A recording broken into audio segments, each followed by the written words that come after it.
자, 오늘은 시편 72편 12절에서 20절입니다. 우리 다 함께 일어서셔서, 몸이 불편하지 않으신 분들 다 함께 일어서셔서 함께 나누시고요. 혹시 몸이 불편하신 분은 앉아 계셔도 되겠습니다. 우리 교독하도록 할까요? 제가 먼저 첫 구절 읽으면서 시작하겠습니다. 그는 궁핍한 자가 부르짖을 때에 건지며 도움이 없는 가난한 자도 건지며, 그는 가난한 자와 궁핍한 자를 불쌍히 여기며 궁핍한 자의 생명을 구원하며, 그들의 생명을 압박과 강포에서 구원하리니 그들의 피가 그의 눈앞에서 존귀히 여김을 받으리로다. 그들이 생존하여 스바의 금을 그에게 드리며 사람들이 그를 위하여 항상 기도하고 종일 찬송하리로다. 산 꼭대기의 땅에도 곡식이 풍성하고 그것의 열매가 레바논같이 흔들리며 성에 있는 자가 땅의 풀같이 왕성하리로다. 그의 이름이 영구하며 그의 이름이 해와 같이 영구하리로다. 사람들이 그로 말미암아 복을 받으리니 모든 민족이 다 그를 복되다 하리로다. 홀로 기이한 일들을 행하시는 여호와 하나님 곧 이스라엘의 하나님을 찬송하며 그 영화로운 이름을 영원히 찬송할지어다. 온 땅에 그의 영광이 충만할지어다. 아멘, 아멘. 함께 읽겠습니다. 이새의 아들 다윗의 기도가 끝나니라. 아멘. 자리에 앉으시겠습니다. 감사합니다. 자, 좋은 아침입니다, 여러분. 다시 한번 날씨가 좀 펴서 너무 기분이 좋네요.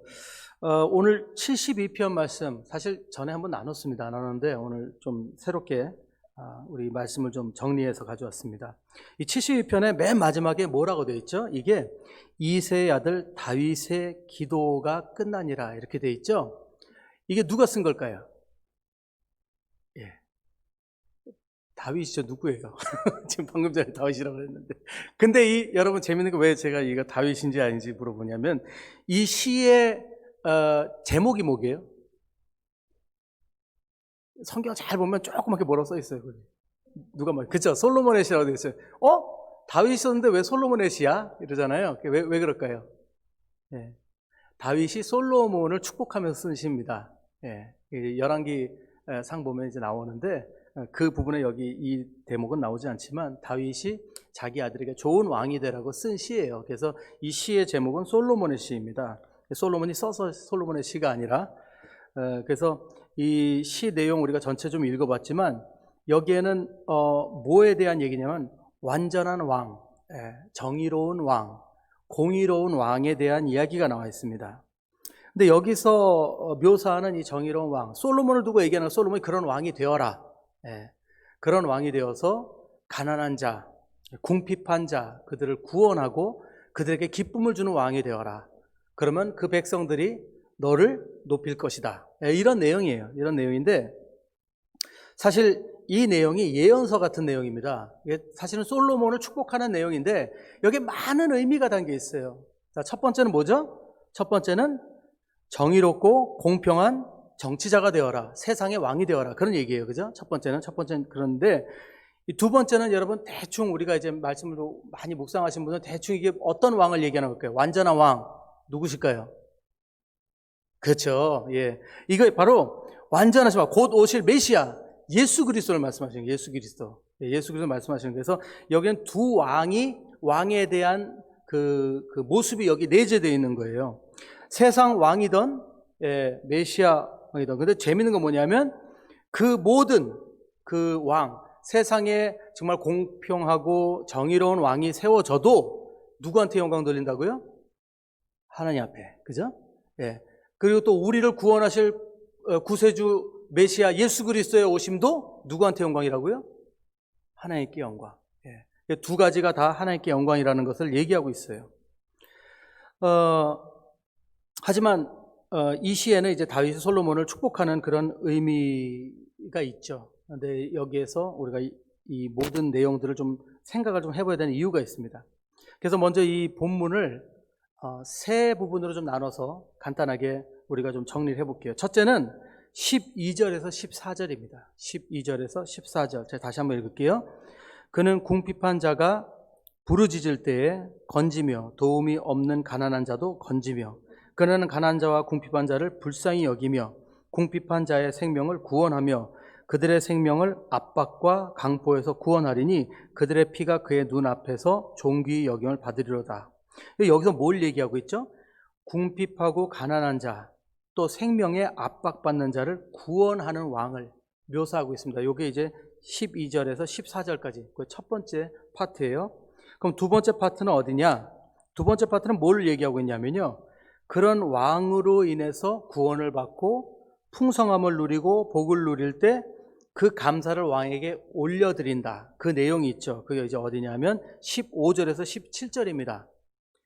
그들이 생존하여 스바의 금을 그에게 드리며 사람들이 그를 위하여 항상 기도하고 종일 찬송하리로다.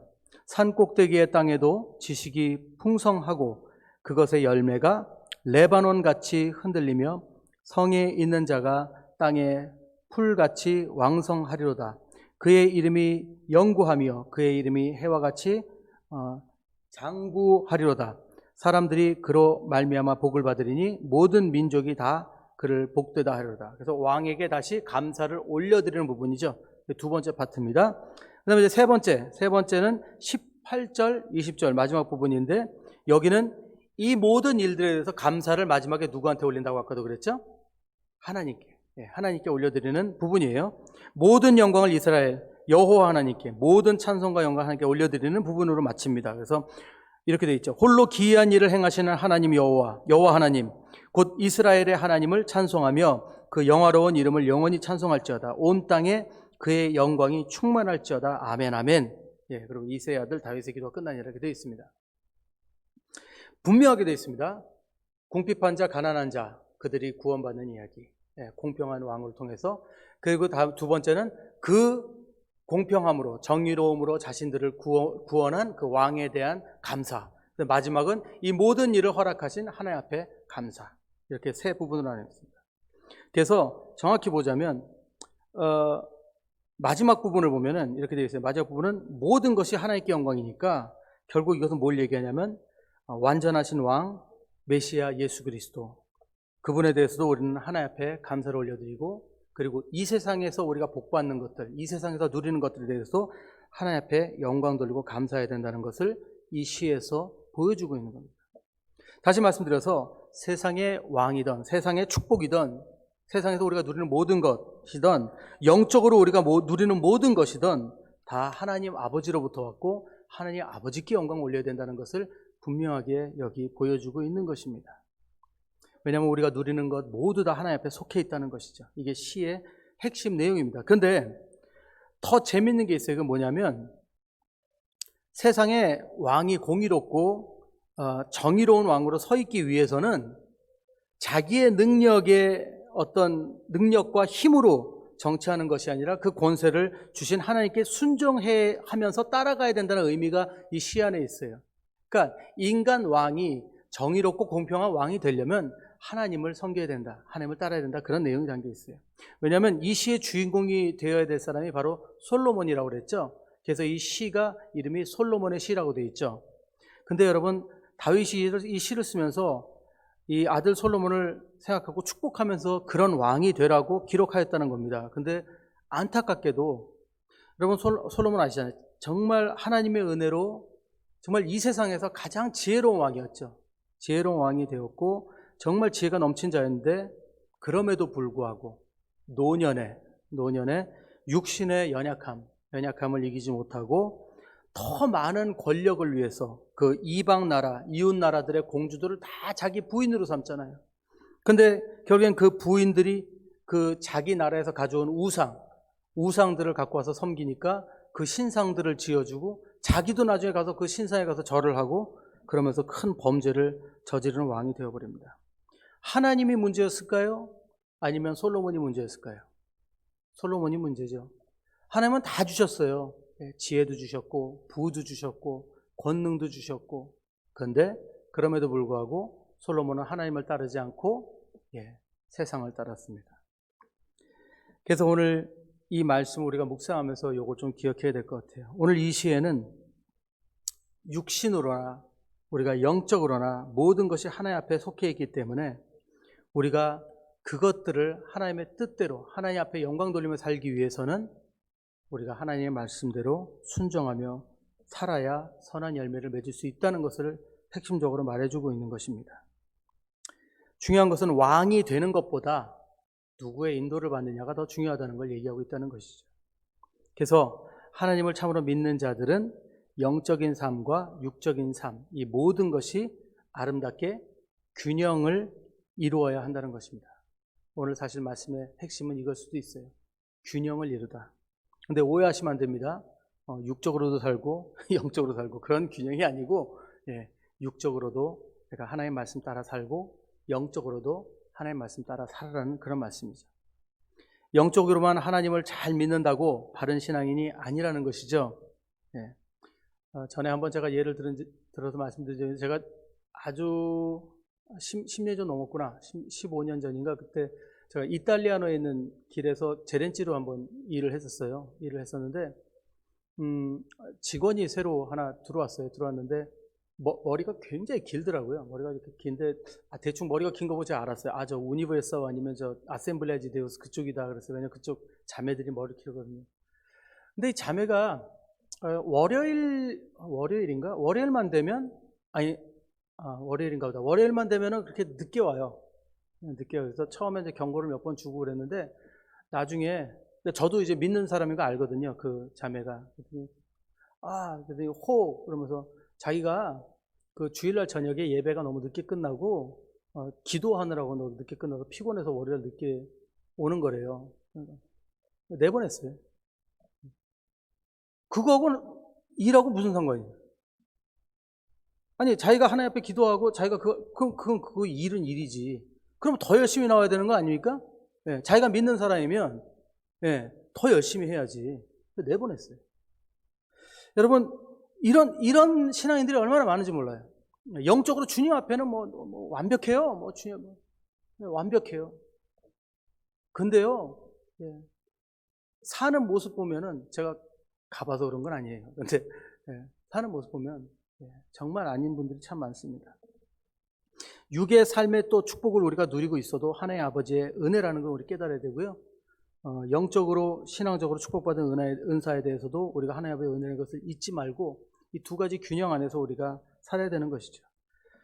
지금 미국은 선거를 바로 코앞에 두고 있다고 합니다. 그래서 지금 어떤 대통령이 이제 다음 미국을 이제 이끌어갈지, 지금 곧 이제 선거가 시작하죠. 그래서 막 지금 진보 당하고 보수 당하고 좀 팽팽하게 지금 겨루고 있어요. 근데 한국은 선거철은 아니지만 늘 그렇죠. 진보하고 보수가 계속 부딪히죠. 근데 좀 안타까운 게 뭐냐면요. 이제 뉴스에서 정치인들 이렇게 얘기 나오는데 막 서로 막 이제 싸우는 게 제일 많이 나오잖아요. 근데 부딪히는 거 보면은 그 내용이 별로 나라 경제라든지 국민들의 안정 이런 것과는 별로 관계 없는 얘기예요. 누가 뭘 해 먹었네 안 해 먹었네 그거 가지고 싸워요.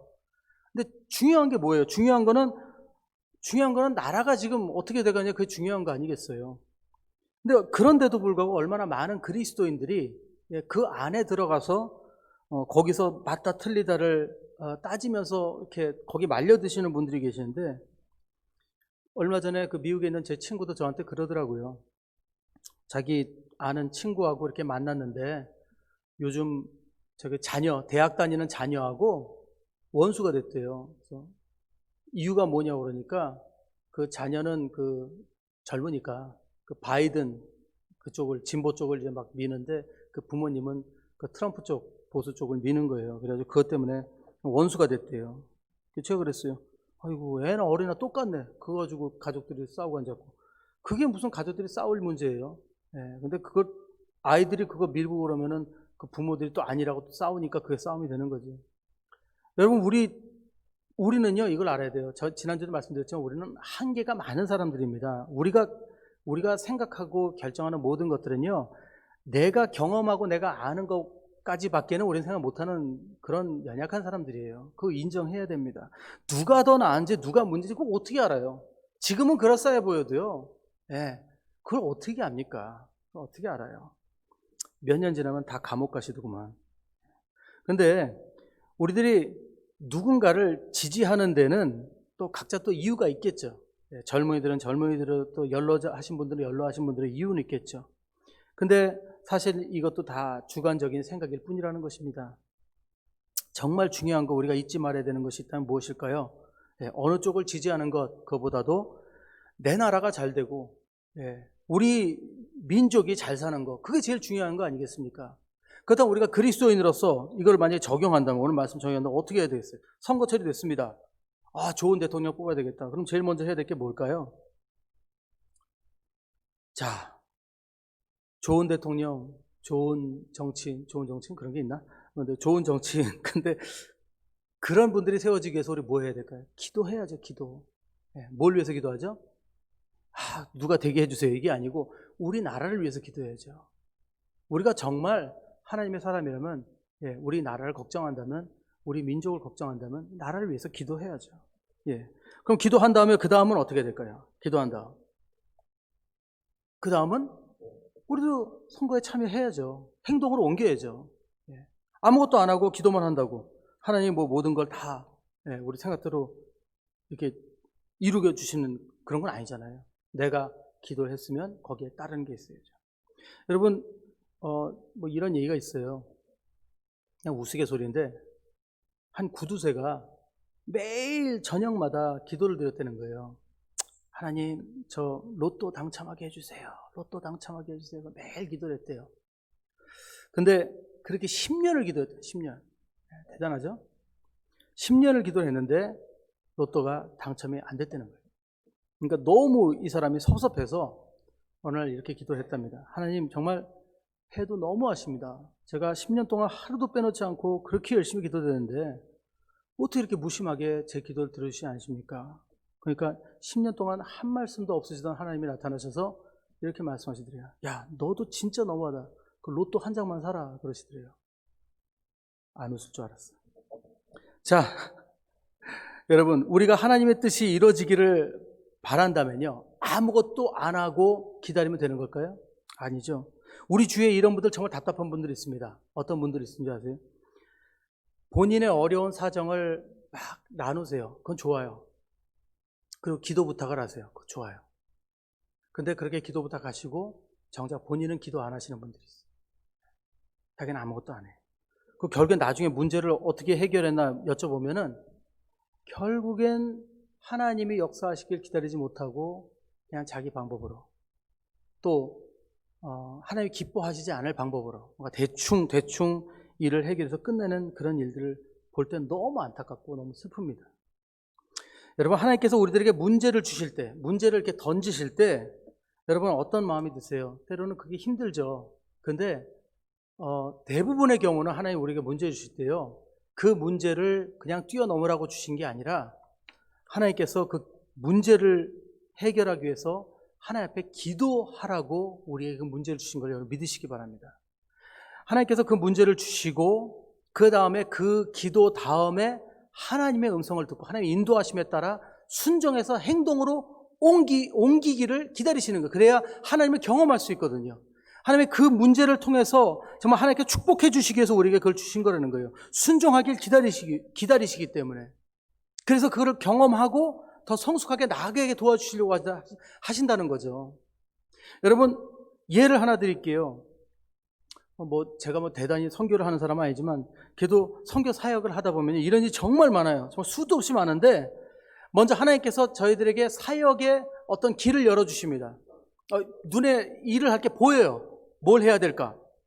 근데 그 길을 가려고 하면 거기에 제일 먼저 장애물이 보이죠. 근데 대부분 장애물은 뭐냐면요, 첫째는 인력이 부족하다든지, 두 번째는 다 재정 문제예요. 인력 아니면 재정이에요. 일해줄 사람이 없다든지 아니면 돈이 없는 거예요. 근데 그럼 어떻게 할까요? 제일 먼저 하는 거 기도죠. 정말 기도합니다. 주님, 이거 이렇게 하고 싶은데 주님 이렇게 보여주셨는데 이렇게 없네요. 어떻게 할까요? 기도합니다. 그러면요, 하나님이 그 자리에서 해결해 주실까요? 안 해주실까요? 잘 안 해주세요. 그냥 기도하고 그 다음은 뭔가 이렇게 마음에 그냥 해야 되겠다 이런 마음이 생겨요. 하나님이 주십니다. 그래서 계속 해야 되겠다. 그럼 어떻게 합니까? 확신을 받으면 그냥 무조건 갑니다. 돈이 없으면 우선 카드부터 그어요. 사람이 없으면 그냥 쪼개서 제가 몇 가지 더 해요. 사람들 있는 사람 가지고. 그러면서 그냥 너무 힘들지만 그거를 맡아서 합니다. 근데 여러분 다 끝나고 나서 뒤를 돌아보면요, 부족한 게 있었을 거예요, 없었을 거예요? 하나도 없어요. 놀랍습니다. 근데 여러분 그거 아세요? 그거 한 번 경험하고 나잖아요. 그러면 죄송합니다, 좀 표현이 근데 간이 부어요. 네, 그때부터 하나님 뭐 하라고 그래도 뭐 별로 그렇게 무섭지가 않아요. 네, 두렵지가 않아요. 한 번 더 넘어가잖아요? 그러면 맛이 가요. 하면 되지 뭐 그냥 맛이 가요. 확신만 있으면 돼요. 하나님이 이거 하라고 그런 거, 이 길 해야 되는 게 맞는가? 이게 말씀에 있는 건가? 여러분, 저나 여러분이나 똑같은 사람들입니다. 연약함이 있고요, 부족한 사람들이에요. 근데요, 그 하나님을 경험하면 경험할수록 제 마음에 생기는 게 뭔지 아세요? 담대함이에요. 하나님을 신뢰하면서 하나님이 책임져 주시더라. 네. 안 되면 안 되는 대로 또 배우는 게 있더라. 감사가 있더라. 은혜가 있더라. 그러니까 그 다음엔 별로 무서운 게 없어지는 거예요. 그러니까 어떤 분들은 목사님은 참 뭐 이렇게 생각이 많아서 좀 가만히 좀 계세요 하는 분도 있어요. 그냥 하도 제가 뭐 이거 하자 저거 하자 그러니까. 근데 그게 제가 용기가 있어서 뭐 아이디어가 있어서 아니에요. 필요를 보여주시니까. 네, 필요를 보여주시니까 저도 계속 던지는 거예요. 그래서 우리 안수 집사님들이 가끔 조금 피곤하실 때가 있어요. 자꾸 불러갖고 이거 하면 어떻게 하냐 저거 하면 어떻게 하냐 피곤해 하시는데, 그건 제가 좀 죄송해요. 근데 자꾸 제가 던지는 거예요. 이거 좀 해보자. 네. 여러분, 제가 지금 이렇게 구체적인 내용을 말씀을 드리지 않았는데도 제가 이 하나님의 그 역사들을 생각할 때 마음이 뜨겁습니다. 네. 왜냐면 그 살아계신 하나님을 제가 체험했거든요. 경험했거든요. 네. 정말 놀랍지 않아요? 잔고 하나도 없는데 카드부터 긋고 나서 비행기표 사서 선교지 갔는데 나중에 갑자기 누가 입금을 하는 거. 여러분 그런 거 경험 안 해보셨죠? 기가 막힙니다. 정말 하나님 살아계시다는 그게 확확 느껴질 때가 너무너무 많아요. 예. 여러분, 우리 하나님은요 신실하신 분이십니다. 예. 믿고 따르는 자들 책임져 주십니다. 믿으시기 바랍니다. 예. 여러분, 지난주 호세아 우리 선교팀들하고 묵상을 하는데요, 우리 선교팀원 한 분이 그 호세아 묵상에서 2절을 이렇게 올리시고는 이런 묵상 올리셨어요. 제가 그거 좋아서 그냥 그대로 갖고 왔어요. 호세아 10장 2절. 그들이 두 마음을 품었으니 이제 벌을 받을 것이라. 하나님이 그 제단을 쳐서 깨뜨리시며 그 주상을 허시리라. 그러면서 이렇게 묵상을 쓰셨어요. 당시 이스라엘은 하나님을 버리고 다른 신을 섬긴 것이 아니라 하나님도 섬기고 이방신도 동시에 섬겼다고 합니다. 그렇잖아요. 두 마음을 품었습니다. 네. 하나님을 자신들의 필요에 의한 하나의 우상으로 생각한 거죠. 지금 이 시대에도 교회는 다니고 있고 하나님을 믿는다고 하지만 하나님을 의지하지 않고 오히려 돈이 자신의 우상이 되어 사는 사람들이 얼마나 많은지요. 하나님은 하나밖에 없는 우리의 주님이 되시길 원하시고 우리가 온전히 하나님만 섬기는 백성이 되기를 원하십니다. 너무 은혜가 되죠. 그렇습니다. 문제는요, 우리가 교회에 안 나오는 게 문제가 아니에요. 교회에 나오는데 하나님도 섬기고 세상도 섬긴다는 거예요. 그게 문제예요. 두 마음을 품었다는 거예요. 오늘 분명히 그 왕에 대해서 말씀하시면서 세상 왕이 우리에게 구원을 주어도 하나님께 영광이요, 예수 그리스도를 통해 우리가 구원을 받은 것도 하나님께 영광이요, 모든 것은 다 하나님 안에 속해 있다는 것을 말씀하십니다. 우리가 영적으로만 믿는 척 한다고 해봐야 하나님이 우리의 마음, 우리 그 중심에 있는 걸 모르시겠습니까?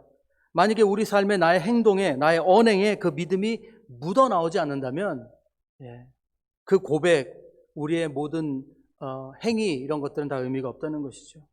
이것이 전적으로 우리가 신뢰하며 하나님을 살아가는 그런 균형적인 그리스도의 삶이라는 것입니다. 예수님도 늘 두 가지를 항상 균형 있게 병행해서 이렇게 행하시고 가르치셨어요. 볼래요? 자, 마태복음 17장에, 저 읽진 않겠습니다. 나중에 보세요. 마태복음 17장에 24절에서 27절에 있는 이야기인데 다 읽어보셨을 거예요. 어느 날 그 세금 받는 자들이 베드로를 찾아옵니다. 베드로를 찾아와서 너희 선생은 세금 안 내냐? 하고 물으니까 베드로가 이제 욱 해가지고 내신다 하고는 이제 집에 들어간 거예요. 근데 가니까 돈이 없죠.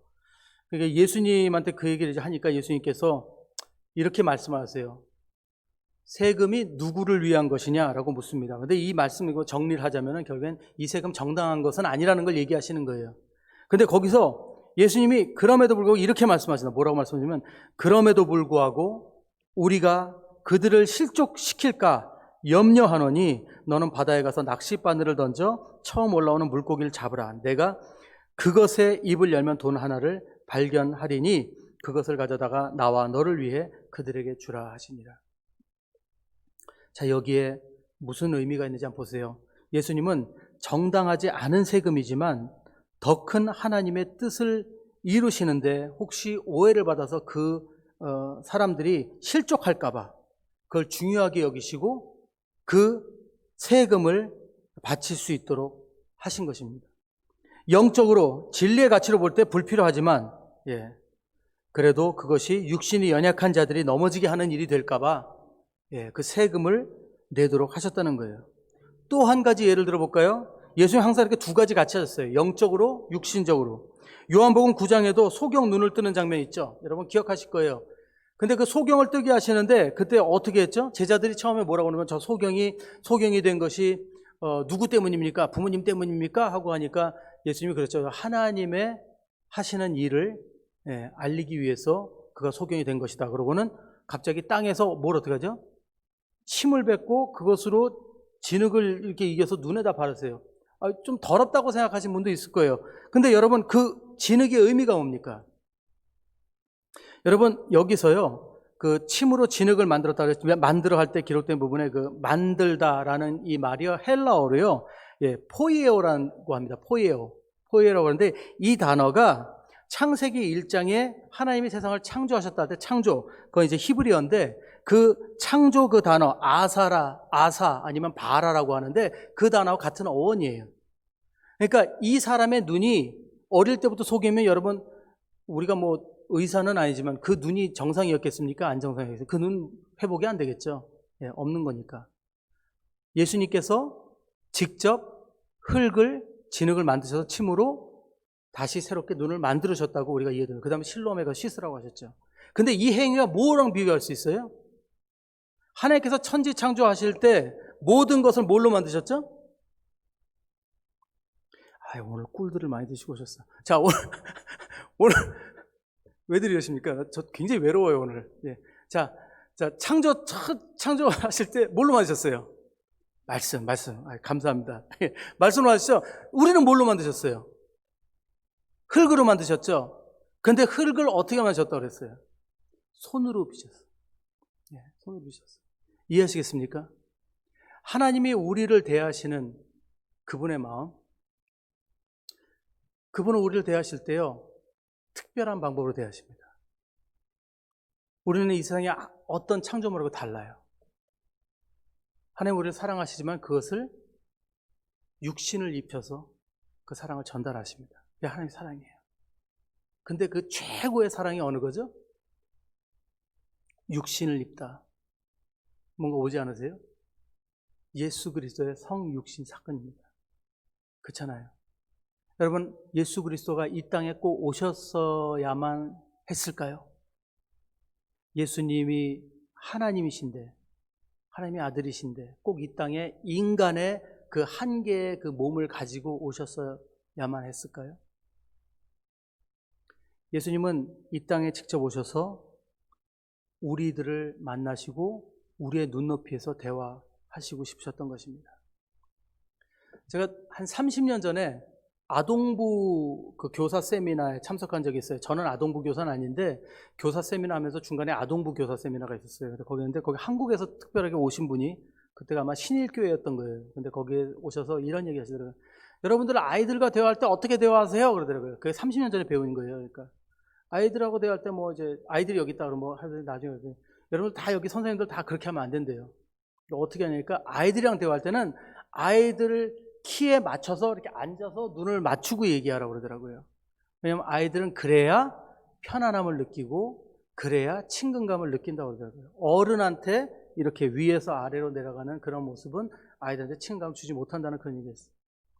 예수님은요, 우리와 직접 대화하시고 싶었던 거예요. 우리의 눈높이에서 우리한테 내려오셔서 근데 더 놀라운 건 뭔지 아세요? 지금도 전 지금 구약 성경 다시 읽고 있는데 여러분 구약을 읽다가 신약 와보세요.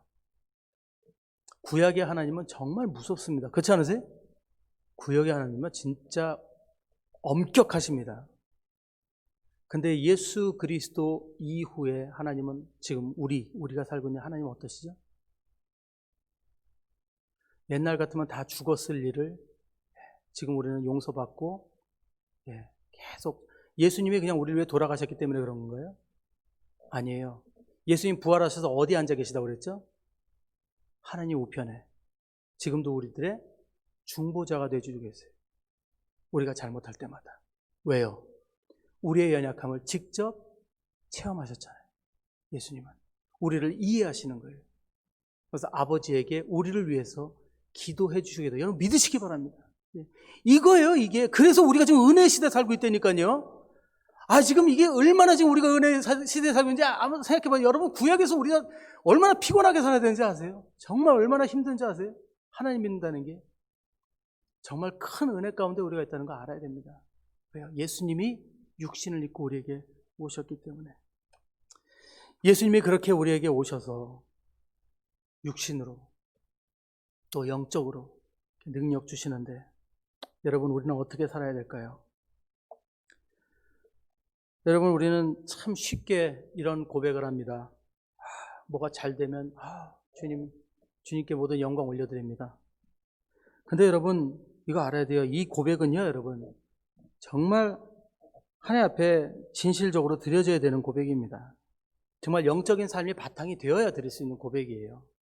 이게 입으로 하는 고백은요 이건 절대로 하나님 앞에 올려드려질 수가 없어요. 왜냐하면 내가 하나님 앞에 영광을 올려드립니다 하는 건 제 입으로 하는 거죠. 제가 하나님 받으세요, 영광 받으세요 하지만 그 받는 대상은 누구시죠? 하나님이세요.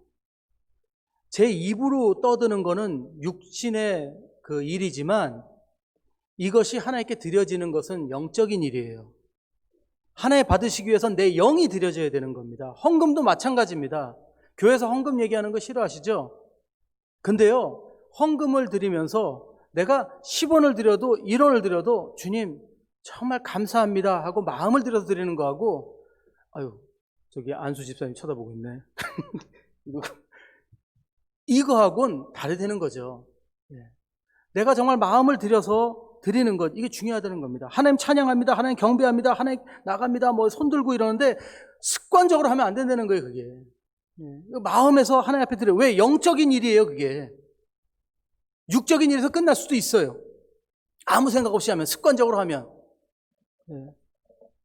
저번에 어느 교회 갔는데 설교 이렇게 하고 있는데 앞에 연세가 많으신 권사님인데 그 아멘을 굉장히 크게 잘 하시더라고요. 이렇게 여러분 그렇죠? 그러면 아멘 막 이렇게 앞에서 그러는데 깜짝깜짝 놀래요. 이게 설교하다가도. 근데 타이밍을 잘못 맞춰서 아직 안 끝났는데 막 아멘 하실 때 제가 이건 좀 아닌데 하는 그런 생각을 한 적도 있습니다.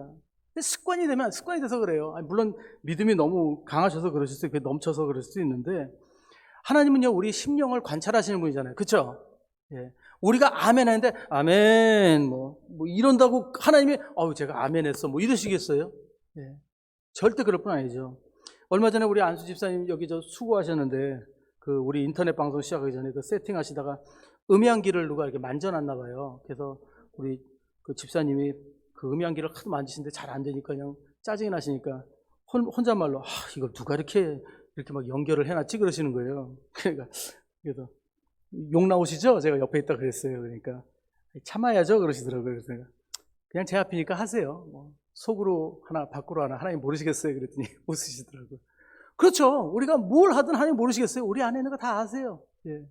여러분 우리가 겉으로 믿는 척한다고 하나님이 거기에 속으실 분이 아니시라는 거죠.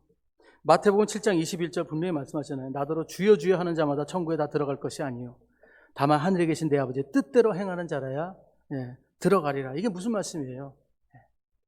육신으로 영적으로 하나님 앞에 드려야 된다는 것입니다.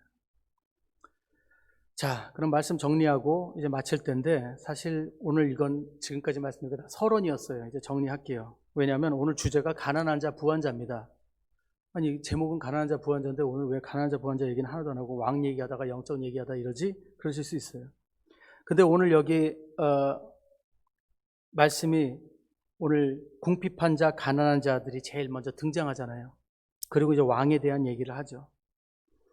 근데 문제는 여러분들이 오늘 이 말씀을 접할 때 왕에 대한 얘기를 했지만 여러분들은 과연 여기 궁핍한 자들, 가난한 자들이 누구라고 생각하시는가를 제가 여쭙고 싶습니다. 우리 신앙인들 중에는요, 이런 말씀을 접할 때마다 늘 가난한 자, 궁핍한 자는 나, 그리고 왕은 우리 예수 그리스도. 잘못된 건 아니에요. 그렇게 생각하시는 분들이 꽤 많아요. 분명히 밥도 안 굶는데 나는 하나님 앞에 가난한 자, 궁핍한 자, 그렇게 생각하세요. 근데 그 이유 중에 하나가 뭘 오해하셔서 그러냐면 자꾸 그 팔복에서 심령이 가난한 자, 심령이 가난한 자, 그러니까 심령이 가난한 자하고 여기 궁핍한 자, 가난한 자하고 헷갈려서 그래요. 그건 좀 달라요. 그 심령이 가난한 자는 달라요. 거기 심령이 가난한 자는 다음에 얘기하겠지만 그거는 하나님의 마음을 내려놓은 자를 얘기하는 거예요. 자기 자신을 내려놓은 자. 그 가난한 자가 아니에요. 그래서 우리는 하나님 앞에 나올 때 가난한 자의 모습으로 나와요. 궁핍한 자의 모습으로 나와요. 물론 여기 우리 하나님 앞에 나와서 겸손하게 예배당에 앉아서 기도하고 이런 거 너무 좋지만 보면은 근심 걱정 다 얼굴에 다 가지고 오셔가지고 그냥 뭐 곧 무슨 일이 일어날 것 같아요. 네. 그런 모습으로 하나님 앞에 나오신 분들 너무너무 많아요. 나는 복을 받아야 돼. 나는 은혜를 받아야 돼. 주님 은혜 주시옵소서. 물론 하나님 앞에 그렇게 기도해야 되겠죠. 근데 대부분의 어떤 이런 분들을 보면요, 대화를 나눠보면 여기 앉아 계시고 교회 나오시고 뭐 열심히 출석하시고 하는 거 보면은 정말 믿음이 있는 것 같아요. 근데 정작 삶에 대해서 이야기하면 걱정 근심밖에 없어요. 걱정 근심, 다 걱정 근심이에요. 네. 그러니까 하나님을 믿으시는데 왜 이렇게 걱정 근심이 많으신가? 왜 이렇게 계속 끝없이 걱정을 하시는가? 그리고 뭔가 이렇게 같이 뭔가를 제안을 하고 뭐 이렇게 그걸 하면은 굉장히 부정적이신 분들이 많아요. 이건 이래서 안 되고 이건 저래서 안 되고 이건 힘들어요. 그리고 계속 걱정. 사실 기도도 아직 안 했잖아요. 믿음 있는 것 같은데 믿음이 있는 것처럼 안 사세요. 믿음은 오직 예배당에서. 참석은 꾸준히 하세요. 이건 여러분 겸손이 아니에요. 이건 불균형적인 거예요. 불균형적. 이건 정말 하나님 앞에 나와서 그 정수 떠놓고 비나이다 하고 큰 차이가 없어요. 걱정 계속 할 거면서. 여러분 오늘 본문 다시 한번 확인해 봅시다. 여기 뭐라고 써있나? 그는 궁핍한 자가 부르짖을 때에 건지며 도움이 없는 가난한 자도 건지며 그는 가난한 자의 궁핍한 자를 불쌍히 여기며 궁핍한 자의 생명을 구원하며 그들의 생명을 압박과 강포에서 구원하리니 그들의 피가 그의 눈앞에서 존귀히 여김을 받으려다. 자, 오늘 하나님이 보내주신 왕, 또 이 땅의 왕, 이렇게 두 가지 얘기했는데 이 땅의 왕을 위한 이 축복의 내용의 시가 오직 왕이 될 솔로몬에게만 전해되지 않는다고 제가 말씀드렸습니다. 근데 이 축복이 그러면 어떤 이들에게 적용이 되는 말씀이 될 수 있을까요? 저는 이 시가요, 우리 모든 그리스도인들에게 오늘 적용된다고 저는 믿습니다. 왜요? 왜냐하면 우리 모두가 여러분 왕이니까. 네, 저 왕이니까. 베드로전서 2장 9절 10절 말씀입니다. 그러나 너희는 택하신 족속이요 왕 같은 제사장들이요 거룩한 나라요 그의 소유가 된 백성이니 이는 너희를 어두운 데서 불러내어 그의 기이한 빛에 들어가게 하신 이의 아름다운 덕을 선포하게 하려 하심이라. 너희가 전에는 백성이 아니더니 이제는 하나님의 백성이요 전에는 긍휼을 얻지 못하였더니 이제는 긍휼을 얻은 자니라. 그렇다면 이 말씀에서 해주는 왕이 바로 우리란 얘기예요. 그러면 여기 있는 가난한 자들, 궁핍한 자들, 이들은 누구일까요? 여러분 오늘 말씀 잘 보세요. 가난한 자와 궁핍한 자가 이 사람들이 어떤 사람일까요? 생명을 구원받는데요. 생명을 구원받는데요. 다시 한번 밑에도 생명을 압박과 강포에서 구원받고 피가 그의 눈 앞에서 존귀 여김을 받는다. 이건 구원받는 얘기를 하는 거예요. 구원받는 얘기. 그럼 여기 가난한 자와 궁핍한 자가 누구 얘기하는 거예요? 예수 그리스도를 모르는 자들 얘기하는 거예요. 하나님 모르는 자들이 궁핍하고 가난한 자들입니다. 여러분 이해하시겠습니까? 여러분 아직도 교회에서 선교 사역하면 다 어디 생각하면 파벨라 생각해요. 지방에 어디죠? 가난하고 어디가 제일 가난한가? 예. 여러분 여기 부천에 가난한 사람들이 제일 많아요. 매일매일 하나님의 존재를 모르고 죽어가는 사람들이 얼마나 많은 줄 아세요? 마약에 쩌들어서, 돈에 쩌들어서, 교만에 쩌들어서. 그 사람들은 영혼이 아닌가요?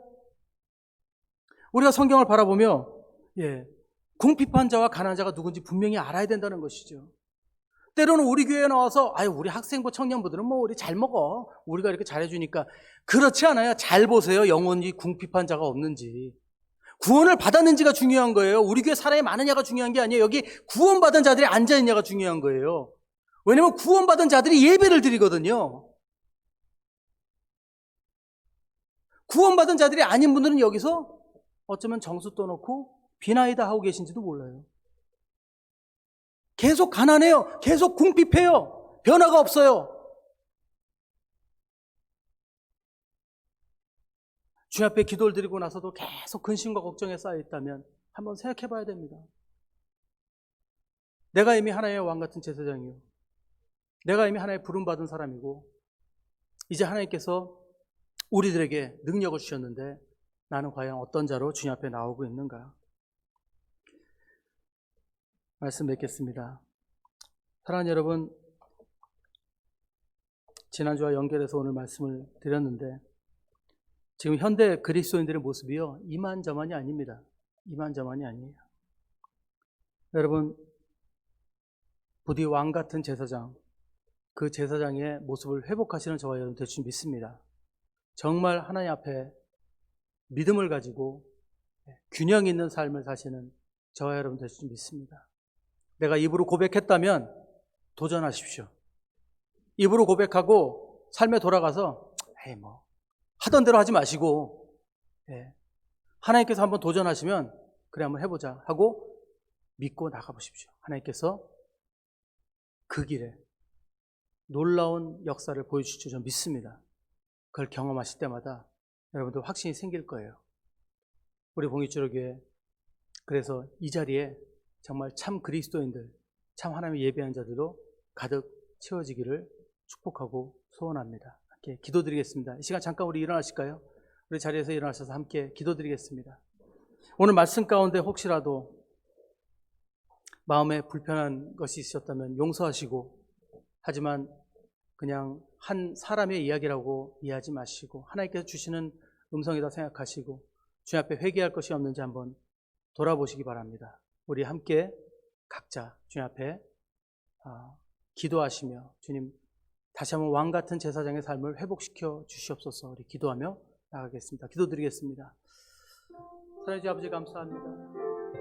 아버지, 늘 가난한 자, 궁핍한 자 모습으로 주님 앞에 나왔으면 용서해 주시옵소서. 균형 있는 인생, 균형 있는 삶을 살지 못하고 아버지 주님 앞에 나와서는 아버지 우리가 고백하고 주님 앞에 모든 것이 완전한 것처럼 그런 척하지만 사실 우리 삶 속에서 우리가 드리지 못하는 것도 너무나 많다는 것을 고백해 주시고, 다시 한번 주님 앞에 우리의 삶을 드려 아버지 주님이 기뻐하시는 그런 예배자들, 그런 신앙인들, 그런 왕같은 제사장으로서의 삶을 감당하는 우리 모두가 되게 하여 주시옵소서. 주님 부족합니다. 연약합니다. 그러기에 주님을 의지합니다. 그러기에 주님 앞에 무릎 꿇습니다. 주님 담대하게 도전하며 나갑니다.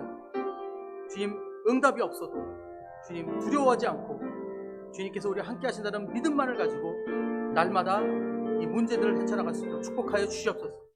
주님 기쁨이 넘치기를 원합니다. 감사가 넘치기를 원합니다. 이 교회에 웃음소리가 넘치게 하여 주시옵소서.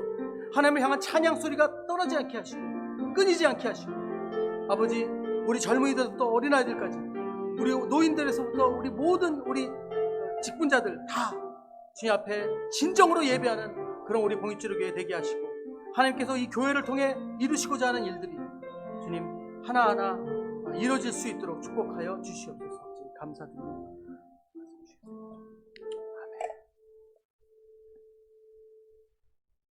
예, 우리 함께 서신체로 우리 복음성과 축복송 우리 함께 찬양드리고 축도하고 마치겠습니다.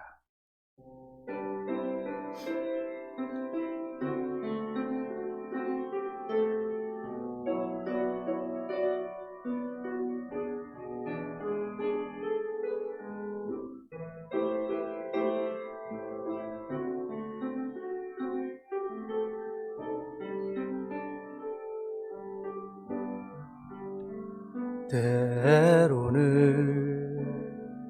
너의 앞에 어려움과 아픔이 있지만 담대하게 주를 바라보는 너의 영혼, 너의 영혼, 우리 볼 때 얼마나 아름다운지 너의 영혼 통해 큰 영광 받으신 하나님을 찬양. 오 할렐루야. 너는 택한 족속이요 왕같은 제사장이요 거룩한 나라 하나님의 소유된 백성. 너의 영혼 우리 볼 때 얼마나 사랑스러운지 너의 영혼 통해 큰 영광 받으신 하나님을 찬양. 오